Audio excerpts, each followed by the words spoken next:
ਇੱਥੇ ਬਹਿਣ ਨੂੰ ਵੀ ਬੜਾ ਤੰਗ ਕੀਤਾ ਸਾਨੂੰ, ਬਹੁਤ ਬਹੁਤ ਮੁਸੀਬਤਾਂ ਆਈਆਂ, ਗੋਲੀਆਂ ਚੱਲੀਆਂ, ਇੱਥੇ ਰੋਕਦੇ ਰਹੇ, ਬੜਾ ਕੁਛ ਬਰਦਾਸ਼ਤ ਕੀਤਾ। ਪਿੰਡਾਂ 'ਚ ਜਾ ਕੇ ਗੰਦੇ ਪਾਣੀ ਬੰਦ ਕੀਤੇ, ਹਰ ਇੱਕ ਦੇ ਨਾਲ ਵੈਰ ਛੇੜਿਆ, ਸਭ ਕੁਛ ਕਾਹਦੇ ਵਾਸਤੇ ਵੀ ਵੇਈ ਸਾਫ਼ ਹੋਣੀ ਚਾਹੀਦੀ। ਹੱਥਾਂ ਨਾਲ ਗੰਦਗੀ ਕੱਢੀ, ਉਸ ਵੇਲੇ ਸਾਡੇ ਕੋਲ ਮਸ਼ੀਨ ਕੋਈ ਨਹੀਂ ਸੀ। ਉਸ ਵੇਲੇ ਬੜੀ ਵੱਡੀ ਚੁਣੌਤੀ ਸੀ, ਪਰ ਮਨ ਵਿੱਚ ਸੀਗਾ ਕਿ ਬਾਬੇ ਨਾਨਕ ਦੀ ਵੇਈ ਵਗਣੀ ਚਾਹੀਦੀ, ਅਸੀਂ ਲਾਹਨਤਾਂ ਨਹੀਂ ਲੈਣਾ ਚਾਹੁੰਦੇ।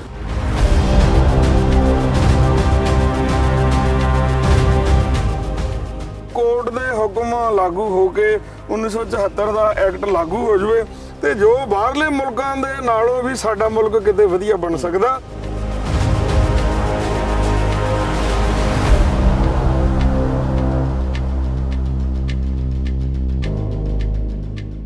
ਕਿਤੇ ਨਾ ਕਿਤੇ ਅਸੀਂ ਉਹ ਆਪਣੀਆਂ ਨਦੀਆਂ ਨੂੰ ਮਾਰ ਵੀ ਦਿੱਤਾ ਆ ਜੀ। ਇੱਥੇ ਵੀ ਇੱਕ ਸਰਕਾਰ ਦੀ ਮਨਸ਼ਾ ਆ। ਇਹ ਸਾਰਾ ਕੁਝ ਜਾਣ ਬੁੱਝ ਕੇ ਹੋ ਰਿਹਾ।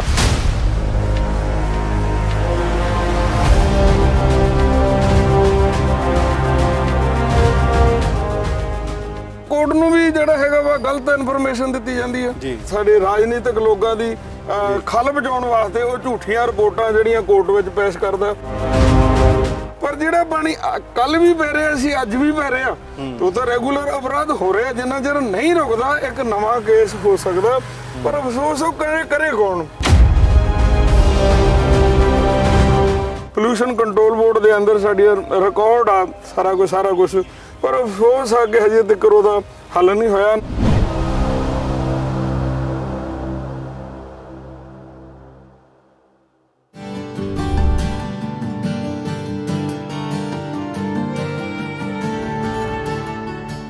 ਪੰਜਾਬ ਘੁੰਮ ਕੇ ਵੇਖੋਗੇ ਤੇ ਤੁਹਾਨੂੰ ਅਜਿਹੀਆਂ ਬਹੁਤ ਸਾਰੀਆਂ ਥਾਵਾਂ ਮਿਲਣਗੀਆਂ ਜਿੱਥੇ ਤੁਹਾਨੂੰ ਲੱਗੇਗਾ ਪੰਜਾਬ ਨਹੀਂ ਆ।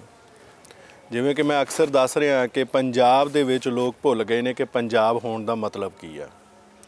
ਇੱਥੇ ਗੁਰੂਆਂ ਨੇ ਆਪਣੇ ਫਲਸਫੇ ਨਾਲ ਸਾਨੂੰ ਸਾਡੀ ਤਕਦੀਰ ਵਰਸੋਈ ਸੀ ਅਤੇ ਉਹਨਾਂ ਨੇ ਕਿਹਾ ਸੀ ਕਿ ਪਵਨ ਗੁਰੂ ਪਾਣੀ ਪਿਤਾ ਮਾਤਾ ਧਰਤ ਮਹੱਤ। ਪਰ ਹਾਲ ਇਹ ਹੈ ਕਿ ਮਾਲਵਾ ਦੇ ਅੰਦਰ ਕੈਂਸਰ ਬੈਲਟ ਹੈ।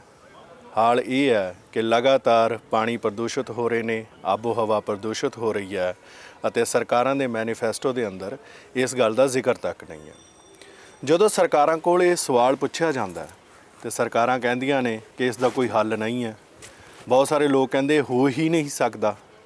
ਪਰ ਪੰਜਾਬ ਦੇ ਅੰਦਰ ਇੱਕ ਅਜਿਹੀ ਥਾਂ ਹੈ ਜਿਹਨੂੰ ਦੁਨੀਆ ਦੇ ਬਹੁਤ ਵੱਡੇ ਰਸਾਲੇ, ਟਾਈਮ ਰਸਾਲੇ ਨੇ ਆਪਣੀਆਂ 100 ਸਭ ਤੋਂ ਪ੍ਰਭਾਵਸ਼ਾਲੀ ਖਬਰਾਂ ਦੇ ਵਿੱਚ ਥਾਂ ਦਿੱਤੀ। ਇਹ ਥਾਂ ਉਹ ਹੈ ਜਿੱਥੇ ਭਾਰਤ ਦੇ ਰਾਸ਼ਟਰਪਤੀ ਦਿੱਲੀ ਦੇ ਅੰਦਰ ਬੈਠੇ ਹੋਏ ਜ਼ਿਕਰ ਸੁਣਦੇ ਨੇ ਕਿ ਇੱਕ ਥਾਂ ਅਜਿਹੀ ਹੈ ਜਿੱਥੇ ਲੋਕਾਂ ਨੇ ਕਾਰ ਸੇਵਾ ਦੇ ਨਾਲ ਪੂਰੀ ਦੀ ਪੂਰੀ 160 ਕਿਲੋਮੀਟਰ ਨਦੀ ਸਾਫ਼ ਕਰ ਦਿੱਤੀ। ਕਾਲੀ ਮਈ ਦਾ ਜ਼ਿਕਰ ਅਸੀਂ ਗੁਰੂ ਨਾਨਕ ਦੇਵ ਜੀ ਦੇ ਨਾਲ ਜੋੜਦੇ ਹਾਂ। ਸਾਡੀਆਂ ਸਾਖੀਆਂ ਦੇ ਅੰਦਰ ਇਹ ਜ਼ਿਕਰ ਹੈ ਅਤੇ ਇਸ ਜ਼ਿਕਰ ਦੇ ਅੰਦਰ ਸ਼ਰਧਾ ਵੀ ਹੈ, ਪਿਆਰ ਵੀ ਹੈ ਅਤੇ ਉਸੇ ਪਿਆਰ ਦੇ ਨਾਲ ਅਸੀਂ ਸਾਰੀਆਂ ਚੀਜ਼ਾਂ ਨੂੰ ਸਿੰਜਿਆ ਹੈ। ਗੁਰੂ ਨਾਨਕ ਦੇਵ ਜੀ ਦੀ ਇਹ ਨਗਰੀ ਸੁਲਤਾਨਪੁਰ ਲੋਧੀ ਜੇ ਸਾਨੂੰ ਸੇਧ ਨਹੀਂ ਦਿੰਦੀ ਜਾਂ ਅਸੀਂ ਇਸ ਸੇਧ ਨੂੰ ਮਹਿਸੂਸ ਨਹੀਂ ਕਰਦੇ ਤਾਂ ਗੜਬੜ ਸਾਡੇ ਫਲਸਫਿਆਂ 'ਚ ਨਹੀਂ ਹੈ। ਗੜਬੜ ਇਸ ਕਰਕੇ ਹੈ ਕਿਉਂਕਿ ਅਸੀਂ ਬੋਲੇ ਹੋ ਗਏ ਹਾਂ। ਇਸ ਬਾਰੇ ਲਗਾਤਾਰ ਇੱਕ ਅਜਿਹੀ ਸ਼ਖਸੀਅਤ ਹੈ ਜੋ ਆਵਾਜ਼ ਚੁੱਕਦੀ ਆਈ ਹੈ। ਉਸ ਦਾ ਬੜਾ ਪਿਆਰਾ ਇੱਕ ਜ਼ਿਕਰ ਹੈ ਕਿ ਨਕੋਦਰ ਕਾਲਜ ਦੇ ਵਿੱਚ ਪੜ੍ਹਦੇ ਹੁੰਦੇ ਸਨ ਤੇ ਬੱਸ 'ਤੇ ਪਿੰਡ ਆਪਣੇ ਆ ਰਹੇ ਸਨ ਤੇ ਉਹਨਾਂ ਨੂੰ ਇੱਕ ਸੰਤ ਮਿਲੇ, ਸੰਤ ਅਵਤਾਰ ਸਿੰਘ। ਉਹਨਾਂ ਨੇ ਕਿਹਾ ਕਿ ਜਵਾਨ ਕੀ ਕਰਦੇ ਹੋ? ਤੇ ਉਹਨਾਂ ਨੇ ਕਿਹਾ ਕਿ ਪੜ੍ਹਾਈ ਕਰਦੇ ਹਾਂ। ਸਮੇਂ ਦੇ ਨਾਲ ਉਹਨਾਂ ਕਿਹਾ ਕਿ ਜਵਾਨ ਕੋਈ ਵੱਡੀ ਪੜ੍ਹਾਈ ਕਰੋ ਅਤੇ ਉਸ ਤੋਂ ਬਾਅਦ ਅਜਿਹੇ ਕਾਰਜ ਦੇ ਵਿੱਚ ਆ ਗਏ ਕਿ ਉਹਨਾਂ ਨੇ ਦੁਨੀਆ ਨੂੰ ਉਹ ਕਰ ਦਿਖਾਇਆ ਜਿਸ ਦੀਆਂ ਉਦਾਹਰਨਾਂ ਦੇ ਨਾਲ ਨਿਮਾਮੀ ਗੰਗੇ ਪ੍ਰੋਜੈਕਟ ਦੇ ਅੰਦਰ ਮਿਸਾਲਾਂ ਮਿਲ ਰਹੀਆਂ ਨੇ ਅਤੇ ਜਿਸ ਦੇ ਨਾਲ ਸੀਚੇਵਾਲ ਮਾਡਲ ਦੀ ਤਰਜ਼ 'ਤੇ ਹਰ ਪਿੰਡ ਆਪਣੇ ਆਪ ਨੂੰ ਸਾਫ਼ ਸੁਥਰਾ ਅਤੇ ਸੋਹਣਾ ਬਣਾਉਣਾ ਚਾਹੁੰਦਾ ਆ। ਇਲੈਕਸ਼ਨ ਆਉਣ ਵਾਲੇ ਨੇ, ਇਸ ਕਰਕੇ ਇਸ ਸ਼ਖਸੀਅਤ ਕੋਲ ਸਾਡਾ ਆਉਣਾ ਜ਼ਰੂਰੀ ਸੀ। ਮੈਂ ਜ਼ਿਕਰ ਕਰ ਰਿਹਾ ਸੰਤ ਬਲਬੀਰ ਸਿੰਘ ਸੀਚੇਵਾਲ ਜੀ ਦਾ। ਸੰਤ ਸਾਹਿਬ ਬਹੁਤ ਬਹੁਤ ਤੁਹਾਡਾ ਸਵਾਗਤ ਹੈ ਸਾਡੇ ਇਸ ਪ੍ਰੋਗਰਾਮ। ਬਹੁਤ ਬਹੁਤ ਹਰਪ੍ਰੀਤ ਜੀ, ਤੁਹਾਡਾ ਤੇ ਤੁਹਾਡੇ ਸਾਰੇ ਦਰਸ਼ਕਾਂ ਨੂੰ ਪਿਆਰ ਭਰੀ ਸਤਿ ਸ੍ਰੀ ਅਕਾਲ ਜੀ। ਇਲੈਕਸ਼ਨ ਆਉਣ ਵਾਲੇ ਆ ਜੀ, ਪਰ ਤੁਹਾਡਾ ਜ਼ਿਕਰ ਹਮੇਸ਼ਾ ਉਹੀ ਹੁੰਦਾ ਕਿ ਵਾਤਾਵਰਨ ਐਕਟ ਜੀ ਜੀ ਜੀ ਦੇ ਬਾਰੇ ਸਰਕਾਰ ਕੋਈ ਸੋਚਦੀ ਨਹੀਂ। ਐਕਟ ਤੇ ਸਰਕਾਰ ਨੇ ਬਣਾਇਆ ਸੀ ਪਰ ਸਰਕਾਰ ਹੀ ਕੋਈ ਸੋਚ ਨਹੀਂ ਰਹੀ।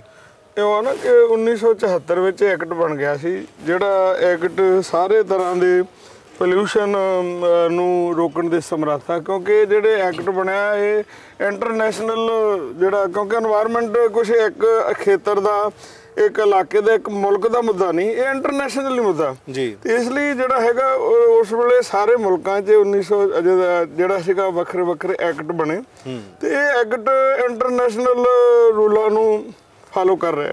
ਬਿਲਕੁਲ। ਸੋ ਉਹਦੇ ਵਿੱਚ ਐਕਟ ਤਾਂ ਬਣ ਗਿਆ, ਉਹਨੂੰ ਫਿਰ ਲਾਗੂ ਵੀ ਕਰਨਾ ਸੀ, ਕਿਉਂਕਿ ਉਹਨੂੰ ਲਾਗੂ ਹੁਣ ਤੱਕ ਨਹੀਂ ਹੋਇਆ, ਜਿਹਦੇ ਵਾਸਤੇ ਬੜੀ ਲੰਬੇ ਸਮੇਂ ਤੋਂ ਜਦੋਂ ਜਹਿਦ ਚੱਲ ਰਹੀ ਹੈ। ਹਰ ਜਿਸ ਤਰ੍ਹਾਂ ਤੁਸੀਂ ਦੱਸਿਆ ਕਿ ਹਰ ਇਲੈਕਸ਼ਨ ਦੇ ਵਿੱਚ ਵੀ ਅਸੀਂ এনवायरमेंट ਦਾ ਮੁੱਦਾ ਉਠਾਉਂਦੇ ਹਾਂ ਕਿ ਹਰ ਪੋਲੀਟੀਕਲ ਪਾਰਟੀ এনवायरमेंट ਨੂੰ ਮੁੱਖ ਮੁੱਦਾ ਬਣਾਵੇ ਜੀ, ਤੇ ਇਹ ਮੁੱਖ ਮੁੱਦਾ ਜਿਹੜਾ ਹੈਗਾ ਇਹਨੂੰ ਲਾਗੂ ਵੀ ਕਰੇ।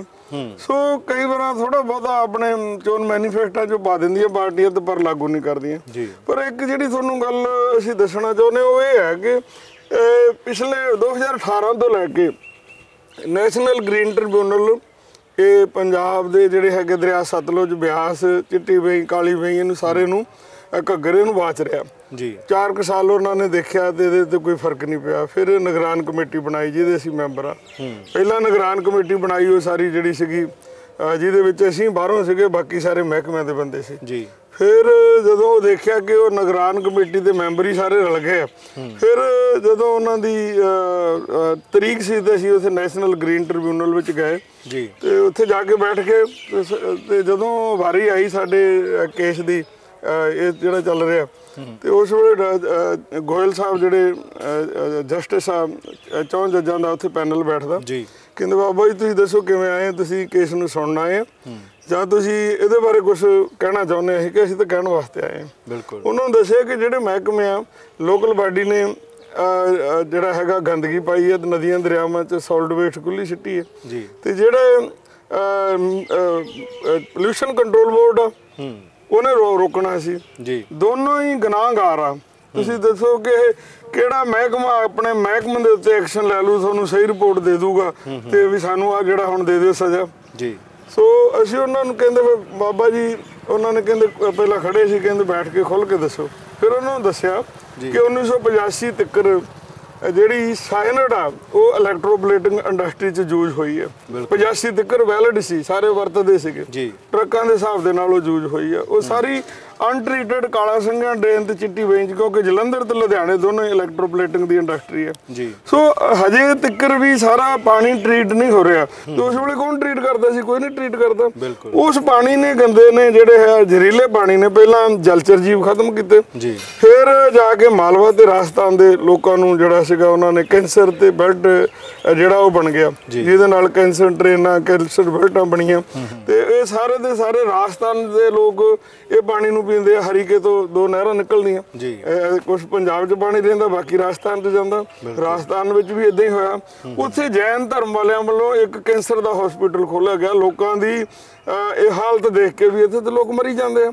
ਸੋ ਉਹਦੇ ਵਿੱਚ ਵੀ ਜਿਹੜਾ ਹੈਗਾ ਇਸ ਤਰ੍ਹਾਂ ਪੰਜਾਬ ਤੋਂ ਵੀ ਟ੍ਰੇਨ ਭਰ ਕੇ ਰਾਜਸਥਾਨ ਨੂੰ, ਬੀਕਾਨੇਰ ਨੂੰ ਜਾਣ ਲੱਗੀ। ਉਹਨੂੰ ਅਸੀਂ ਜਿਹੜੇ ਹਰ ਕੋਈ ਉਹਦਾ ਨਾਂ ਨਹੀਂ ਪਤਾ ਵੀ ਕੋਈ ਨਾਂ ਕੀ ਹੈ ਟ੍ਰੇਨ ਦਾ, ਸਾਰੇ ਕੈਂਸਰ ਟ੍ਰੇਨ ਦੇ ਨਾਲ ਉਹਨੂੰ ਜਾਣਦੇ ਆ, ਕਿਉਂਕਿ ਕੈਂਸਰ ਦੇ ਮਰੀਜ਼ ਉਹ ਬੈਠ ਕੇ ਜਾਂਦੇ ਆ। 9 ਵਜੇ ਉਹ ਟ੍ਰੇਨ ਜਿਹੜੀ ਹੈਗੀ ਉੱਥੇ ਜਾ ਕੇ ਲੱਗ ਜਾਂਦੀ ਸੀ।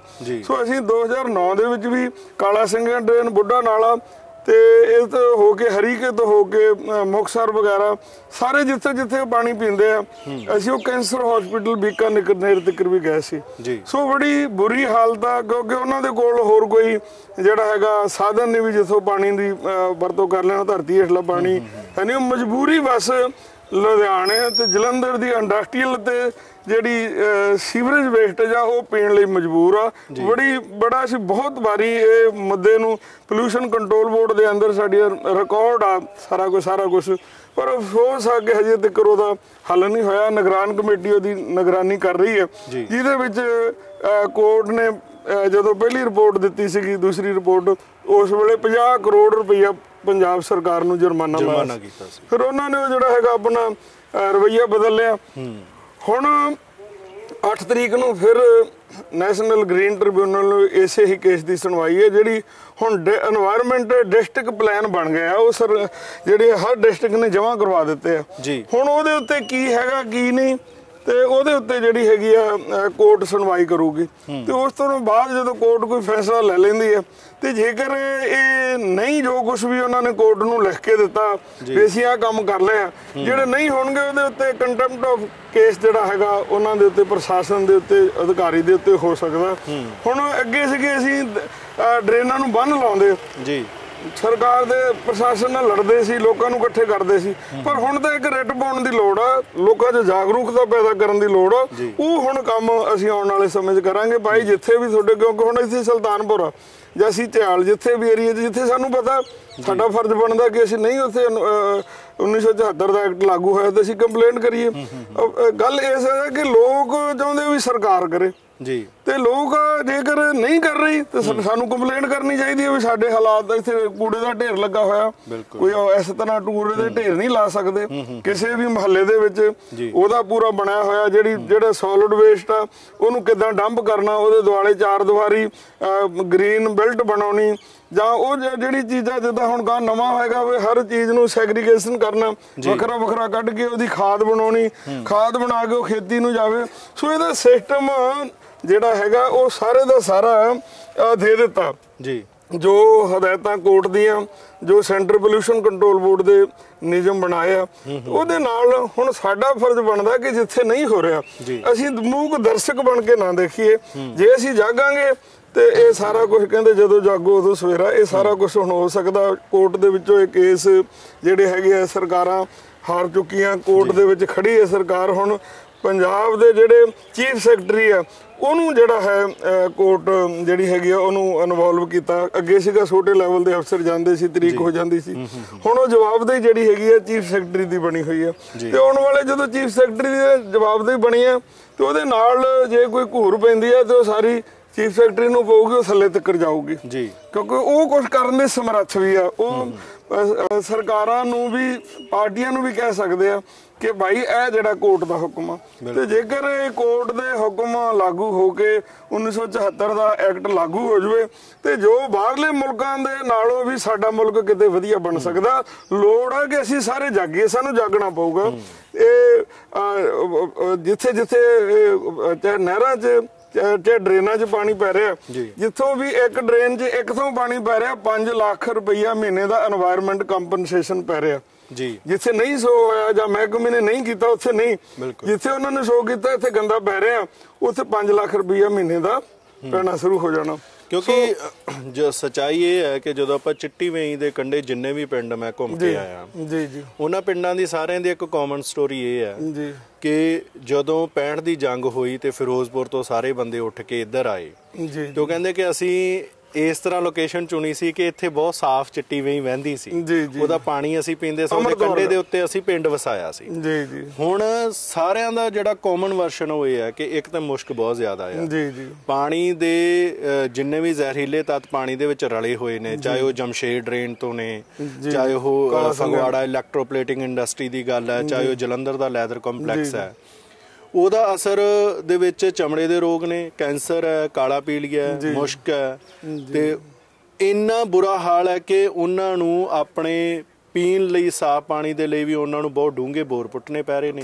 ਉਹਦੇ ਵਿੱਚ ਵੀ ਇੱਕ ਨਿਯਮ ਹੈ ਕਿ ਤੁਸੀਂ ਉਸ ਤੋਂ ਡੂੰਘਾ ਪੁੱਟ ਨਹੀਂ ਸਕਦੇ ਜੀ। ਜੇ ਉਹ 200 ਫੁੱਟ ਨਿਯਮ ਹੈ ਤੇ ਉਹਨਾਂ ਨੂੰ 240 ਫੁੱਟ ਪੁੱਟਣਾ ਪੈ ਰਿਹਾ ਜੀ ਜੀ। ਤੇ ਦੂਸਰੇ ਹਾਲਾਤ ਇਹ ਨੇ ਕਿ ਤੁਹਾਨੂੰ ਪਤਾ ਹੈ ਕਿ ਹਰ ਸਾਲ ਕਾਲੀ ਵੇਈ ਦੇ ਵਿੱਚ ਵੀ ਮੱਛੀਆਂ ਮਰਦੀਆਂ ਜੀ, ਚਿੱਟੀ ਵੇਈ ਦੀ ਤੇ ਡਰੇਨ ਪਿੱਛੋਂ ਕੰਢੀ ਕਨਾਲ ਤੋਂ ਹੀ ਪਾਣੀ ਬੰਦ ਕੀਤਾ, ਉਹ ਹੈ ਹੀ ਗੰਦਾ ਪਾਣੀ। ਇੱਕ ਤਰ੍ਹਾਂ ਦਾ ਨਦੀ ਤੋਂ ਉਦੋਂ ਹੀ ਵਹੇਗੀ ਜਦੋਂ ਪਾਣੀ ਦਾ ਫਲੋ ਚੱਲੇਗਾ, ਤੇ ਕਿਤੇ ਨਾ ਕਿਤੇ ਅਸੀਂ ਉਹ ਆਪਣੀਆਂ ਨਦੀਆਂ ਨੂੰ ਮਾਰ ਵੀ ਦਿੱਤਾ ਆ ਜੀ। ਇੱਥੇ ਵੀ ਇੱਕ ਸਰਕਾਰ ਦੀ ਮਨਸ਼ਾ ਆ। ਫਿਰ ਵੈਟਲੈਂਡ ਏਰੀਏ ਜਿੰਨੇ ਵੀ ਹੈਗੇ ਨੇ ਉਹਨਾਂ ਦਾ ਵੀ ਬੁਰਾ ਹਾਲ ਹੈ ਜੀ। ਇਹ ਸਾਰੀ ਪ੍ਰੋਸੈਸ ਦੇ ਅੰਦਰ ਤੁਸੀਂ ਲਗਾਤਾਰ ਮੀਟਿੰਗਸ ਕੀਤੀਆਂ ਨੇ, ਜਾਗਰੂਕਤਾ ਤੇ ਬਹੁਤ ਜ਼ਿਆਦਾ ਆ ਜੀ। ਤੁਹਾਡੀ ਜਾਗਰੂਕਤਾ ਇੰਨੀ ਸੀ ਕਿ ਟਾਈਮ ਮੈਗਜ਼ੀਨ ਤੱਕ ਗੱਲ ਪਹੁੰਚੀ ਆ ਜੀ, ਪਰ ਫਿਰ ਵੀ ਸਰਕਾਰ ਦੇ ਲਈ ਮੁੱਦਾ ਨਹੀਂ ਹੈ। ਮੈਂ ਦੁਰਾਹੇ ਤੋਂ ਲੁਧਿਆਣੇ ਤੱਕ ਆਇਆ ਤੇ ਪੁਲ ਦਾ ਇੱਕ ਸਿੰਗਲ ਪੋਲ ਖਾਲੀ ਨਹੀਂ ਸੀ ਜਿੱਥੇ ਚੰਨੀ ਸਰਕਾਰ ਦੇ ਹੋਰਡਿੰਗ ਨਾ ਲੱਗੇ ਹੋਣ। ਜੀ ਜੀ। ਸਿਰਫ ਤੇ ਸਿਰਫ ਇਹੋ ਸੀ ਕਿ ਇੱਕ ਕੋਈ ਜਾਦੂਗਰ ਆਇਆ ਪੰਜਾਬ 'ਚ, ਪਰ ਆਬੋ ਹਵਾ ਦੇ ਮਸਲੇ ਦੇ ਵਿੱਚ ਸਾਰੇ ਚੁੱਪ ਨੇ। ਨਾ ਤੇ ਅਕਾਲੀ ਦਲ ਕੋਲ ਕੋਈ ਇਸ ਤਰ੍ਹਾਂ ਦਾ ਪਲਾਨ ਹੈਗਾ, ਨਾ ਕਾਂਗਰਸ ਕੋਲ ਹੈਗਾ। ਤੇ ਲੇਟੈਸਟ ਆਪਾਂ ਕਹਿੰਦੇ ਆ ਕਿ ਪੁਰਾਣੇ ਨੂੰ ਤੇ ਅਸੀਂ ਸਿੰਝ ਰਹੇ ਆ, ਪਰ ਨਵਾਂ ਮੱਤੇ ਵਾਲਾ ਪ੍ਰੋਜੈਕਟ ਹੈ ਜਿਹੜਾ ਫਲੱਡ ਜ਼ੋਨ ਏਰੀਆ ਦੇ ਅੰਦਰ ਇੱਕ ਪੂਰੀ IT ਸਨਅਤ ਇੰਡਸਟਰੀ ਖੜੀ ਕੀਤੀ ਜਾ ਰਹੀ ਹੈ ਸਤਲੁਜ ਦੇ ਕੰਢੇ। ਤੇ ਇੱਥੋਂ ਤੇ ਲੱਗਦਾ ਵੀ ਸਰਕਾਰ ਤੁਸੀਂ ਪੁਰਾਣੇ ਬੰਦ ਕਰਨ ਦੇ ਚੱਕਰ 'ਚ ਤੇ ਨਵੇਂ ਸ਼ੁਰੂ ਕਰ ਰਹੇ ਪ੍ਰੋਜੈਕਟ। ਉਹ ਨਾ ਪੁਰਾਣੇ ਵੀ ਬੰਦ ਹੋ ਜਾਣੇ ਸੀ, ਤੁਹਾਨੂੰ ਕਹਿੰਦੇ ਦਾਅਵੇ ਨਾ, ਤੇ ਨਵੇਂ ਵੀ ਨਹੀਂ ਲੱਗਣਗੇ ਜਿੱਦਣ ਅਸੀਂ ਜਾਗਾਂਗੇ ਜੀ। ਜੇ ਅਸੀਂ ਮੂਕ ਦਰਸ਼ਕ ਬਣ ਗਏ ਵੀ ਕੱਲਾ ਬਾਬਾ ਜੀ ਸਾਰਾ ਕੁਝ ਕਰਨਗੇ ਤੇ ਸਾਡਾ ਕੋਈ ਜਿਹੜਾ ਇਹਦੇ ਵਿੱਚ ਰੋਲ ਨਹੀਂਗਾ, ਤੇ ਸਾਡੇ ਜਿਹੜਾ ਹੈਗਾ ਉਹਨਾਂ ਚਿਰ, ਕਿਉਂਕਿ ਸਰਕਾਰਾਂ ਨੂੰ ਚਾਹੀਦੀਆਂ ਵੋਟਾਂ ਜੀ। ਜੇ ਸਾਡਾ ਜਿੰਨਾ ਚਿਰ ਪੋਲੀਟੀਕਲ ਵਿਲ ਨਹੀਂ ਬਣਦੀ ਉਹਨਾਂ ਚਿਰ ਮਸਲਾ ਹੱਲ ਨਹੀਂ ਹੋਣਾ। ਪੋਲੀਟੀਕਲ ਵਿਲ ਤਾਂ ਬਣੂਗੀ ਜਦ ਲੋਕ ਵੋਟਾਂ ਪਾਉਣ ਤੋਂ ਪਹਿਲਾਂ ਕਹਿਣਗੇ ਵੀ ਸਾਡਾ ਗ੍ਰੀਨ ਮੈਨੀਫੈਸਟੋ ਸਾਨੂੰ ਚਾਹੀਦਾ, এনवायरमेंट ਮੁੱਖ ਮੁੱਦਾ ਚਾਹੀਦਾ, ਅਸੀਂ ਤਾਂ ਵੋਟ ਪਾਵਾਂਗੇ ਜੇ ਸਾਨੂੰ ਸ਼ੁੱਧ ਹਵਾ, ਸ਼ੁੱਧ ਪਾਣੀ, ਸ਼ੁੱਧ ਖੁਰਾਕ ਦਿਓਗੇ। ਜਿਹੜਾ ਸਾਡਾ ਮੌਲਿਕ ਅਧਿਕਾਰ ਆ, ਰਾਈਟ ਟੂ ਲਾਈਫ, ਜਿਉਣ ਦਾ ਹੱਕ ਸਾਡਾ ਖੋਇਆ ਜਾ ਰਿਹਾ। ਹਵਾ ਸਾਡੀ ਪ੍ਰਦੂਸ਼ਿਤ ਆ, ਪਾਣੀ ਸਾਡਾ ਪ੍ਰਦੂਸ਼ਿਤ ਆ, ਧਰਤੀ ਸਾਡੀ ਪ੍ਰਦੂਸ਼ਿਤ ਹੋ ਰਹੀ ਹੈ, ਖੁਰਾਕ ਅਸੀਂ ਸਾਡੀ ਜਿਹੜੀ ਹੈਗੀ ਉਹਦੇ ਵਿੱਚ ਜ਼ਹਿਰਾਂ ਆ ਰਹੀਆਂ। ਸੋ ਇਹ ਸਾਰਾ ਕੁਝ ਡਿਪੈਂਡ ਜਿਹੜਾ ਹੈਗਾ ਲੋਕਤੰਤਰ ਦੇ ਵਿੱਚ ਲੋਕਾਂ ਤੇ ਕਰਦਾ। ਜੇ ਲੋਕ ਕਹਿਣਗੇ ਵੀ ਸਾਨੂੰ ਸ਼ਰਾਬ ਦੇ ਨਾਲ ਅਸੀਂ ਵੋਟਾਂ ਪਾ ਦਾਂਗੇ, ਉਹ ਸ਼ਰਾਬ ਦਾ ਪ੍ਰਬੰਧ ਕਰਨਗੇ। ਜੇ ਲੋਕ ਕਹਿਣਗੇ ਵੀ ਸਾਨੂੰ ਵੋਟ ਤੋਂ ਪਹਿਲਾਂ 1000 ਰੁਪਇਆ 2000 ਦੇ ਦਿਓ, ਉਹਦਾ ਪ੍ਰਬੰਧ ਕਰਨਗੇ। ਜੇ ਲੋਕ ਕਹਿਣਗੇ ਭਾਈ ਵੀ ਅਸੀਂ ਤਾਂ ਫਲਾਣੇ ਧਰਮ ਦੇ ਨਾਲ ਜੁੜੇ ਹੈ, ਅਸੀਂ ਤਾਂ ਵੋਟ ਪਾਉਣੀ, ਉਹ ਧਾਰਮਿਕ ਵਿਖਾਵਾ ਕਰਨਗੇ। ਜੇ ਅਸੀਂ ਕਵਾਂਗੇ ਭਾਈ ਜਿਹੜੀ ਹੈਗੀ ਆ ਅਸੀਂ ਚਾਹੁੰਦੇ ਆ ਕਿ ਜਿਹੜਾ ਹੈਗਾ ਕੋਈ ਸਾਫ਼ ਸੁਥਰਾ ਵਾਤਾਵਰਨ ਹੋਵੇ ਜੀ, ਸਾਨੂੰ ਸ਼ੁੱਧ ਹਵਾ ਚਾਹੀਦੀ ਹੈ, ਸ਼ੁੱਧ ਪਾਣੀ ਚਾਹੀਦੀ ਹੈ, ਸ਼ੁੱਧ ਖੁਰਾਕ ਚਾਹੀਦੀ ਹੈ, ਤੇ ਉਹ ਸਰਕਾਰ ਉਹਦਾ ਇੰਤਜ਼ਾਮ ਕਰਨਾ ਸ਼ੁਰੂ ਕਰ ਦੂਗੀ। ਸੋ ਲੋੜ ਹੈ ਕਿ ਹਜੇ এনवायरमेंट ਦੇ ਮੁੱਦੇ ਨੂੰ ਲੋਕਾਂ ਦਾ ਮੁੱਦਾ ਨਹੀਂ ਬਣਿਆ। ਹਰ ਵਾਰੀ ਮੰਗਦੇ ਆ, ਥੋੜੀ ਆਵਾਜ਼ ਉੱਠਦੀ ਹੈ, ਜਿੰਨੀ ਕੁ ਹੁੰਦੀ ਉਹਨੇ ਕੁ ਸ਼ਬਦ ਪਾ ਦਿੰਦੇ ਉਹ ਵਿੱਚ ਵੀ ਅਸੀਂ এনवायरमेंट ਤੇ ਕਰਾਂਗੇ। ਪਰ ਜਿੱਦਣ ਲੋਕ ਆਵਾਜ਼ ਬਣੂਗੀ, ਲੋਕ ਸਾਰੇ ਜਾਗ ਪਏ, ਉਦੋਂ ਜਿਹੜਾ ਹੈਗਾ ਸਰਕਾਰ ਨੂੰ ਮਜਬੂਰੀ ਬਸ ਇਹ ਕਰਨਾ ਪਊਗਾ। ਕਸੂਰ ਸਾਡੇ ਵਿੱਚ ਹੈ ਕਿ ਅਸੀਂ ਜਿਹੜਾ ਹੈਗਾ ਇਹਨਾਂ ਮੁੱਦਿਆਂ ਦੇ ਪ੍ਰਤੀ ਕਦੇ ਧਿਆਨ ਹੀ ਨਹੀਂ ਦਿੱਤਾ ਵੀ ਇਹ ਵੀ ਮੁੱਦੇ ਹੋ ਸਕਦੇ। ਸਾਨੂੰ ਜਿਉਣ ਦਾ ਅਧਿਕਾਰ ਵੀ ਸੰਵਿਧਾਨ ਨੇ ਦਿੱਤਾ, ਸਾਨੂੰ ਸ਼ੁੱਧ ਹਵਾ, ਕਿਉਂਕਿ ਹਰ ਨਾਗਰਿਕ ਦਾ ਅਧਿਕਾਰ ਹੈ, ਇਕੱਲਾ ਮਨੁੱਖ ਦਾ ਅਧਿਕਾਰ ਨਹੀਂ।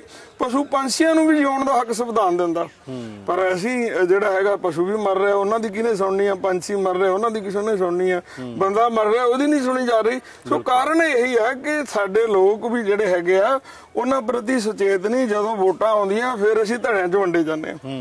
ਸੋ ਜਿੱਦਣ ਖਾਸ ਕਰਕੇ ਅਸੀਂ ਇਹਨੂੰ ਹੁਣ ਤੱਕ ਵੀ ਕਹਿੰਦੇ ਕਿ ਜਿਹੜਾ এনवायरमेंट ਦਾ ਮੁੱਦਾ ਨਾ, ਇਹਨੂੰ এনवायरमेंट ਨੂੰ ਪ੍ਰਦੂਸ਼ਿਤ ਕਰਨ ਵਾਸਤੇ ਤਕਰੀਬਨ ਜਿਹੜਾ ਹੈਗਾ ਅਸੀਂ ਕਹਿੰਦੇ 90-95% ਜਿਹੜਾ ਪੜ੍ਹੇ ਲਿਖੇ ਲੋਕਾਂ ਦਾ ਹੱਥ ਆ। ਇੰਡਸਟਰੀ ਨੂੰ ਅਸੀਂ ਅਨਪੜ੍ਹਾਂ ਦੀ ਲਾਈਨ ਵਿੱਚ ਨਹੀਂ ਖੜਾ ਕਰ ਸਕਦੇ। ਮਿਊਨਿਸਪਲ ਕਾਰਪੋਰੇਸ਼ਨ ਦਾ ਜਿਹੜਾ ਕਮਿਸ਼ਨਰ ਆ ਉਹ ਇੱਕ IAS ਅਧਿਕਾਰੀ ਹੈ, ਸਾਰਾ ਜਾਗਰੂਕ, ਜਿਹਨੂੰ ਪਤਾ ਹੋ ਕਿ ਐਕਟ ਕੀ ਆ, ਕਰਨਾ ਕੀ ਆ।